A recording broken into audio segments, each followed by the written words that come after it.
Telangana CM Revanth Reddy ఢిల్లీలో బిజీగా గడుపుతున్నారు. టీపీసీసీ చీఫ్ మహేష్ కుమార్ గౌడ్ తో కలిసి హస్తనలో పర్యటిస్తున్న సీఎం రేవంత్ నిన్న ఏఐసీసీ అధ్యక్షుడు మల్లికార్జున ఖర్గేతో భేటీ అయ్యారు.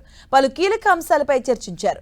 నామినేటెడ్ పోస్టులపై చర్చించినట్టుగా సమాచారం. ఇవాళ పలువురు కేంద్ర మంత్రులతో సీఎం రేవంత్ రెడ్డి సమావేశం కానున్నారు. ఆ భేటీలో రాష్ట్రానికి సంబంధించిన పెండింగ్ నిధులు, విభజన హామీలు, కొత్త ప్రాజెక్టుల అనుమతులపై సీఎం చర్చించబోతున్నారు. అంతేకాకుండా రాష్ట్ర ప్రభుత్వం ప్రతిపాదించిన కొత్త మౌలిక సదుపాయాల ప్రాజెక్టులకు కేంద్ర అనుమతులు కోరబోతున్నారు. అసెంబ్లీ బడ్జెట్ సమావేశాలు జరుగుతున్న సమయంలో సీఎం ఢిల్లీలో పర్యటిస్తూ ఉండడం అత్యంత ప్రాధాన్యత సంతరించుకుంది. ఇప్పటికే గత పర్యటనలో హోంమంత్రి అమిత్ షా వంటి కీలక నేతలను కలిసిన రాష్ట్ర భద్రత, ఐపీఎస్ అధికారుల సంఖ్య పెంపుపై చర్చించిన సీఎం తాజా పర్యటనలో మరికొన్ని శాఖల మంత్రులను కలిసి అభివృద్ధి పనుల విషయంలో వినతులు సమర్పించబోతున్నారు.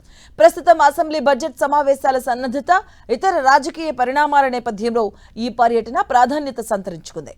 ఢిల్లీ పర్యటన ముగించుకొని సీఎం ఇవాళ తిరిగి హైదరాబాద్కు చేరుకునే అవకాశం ఉంది.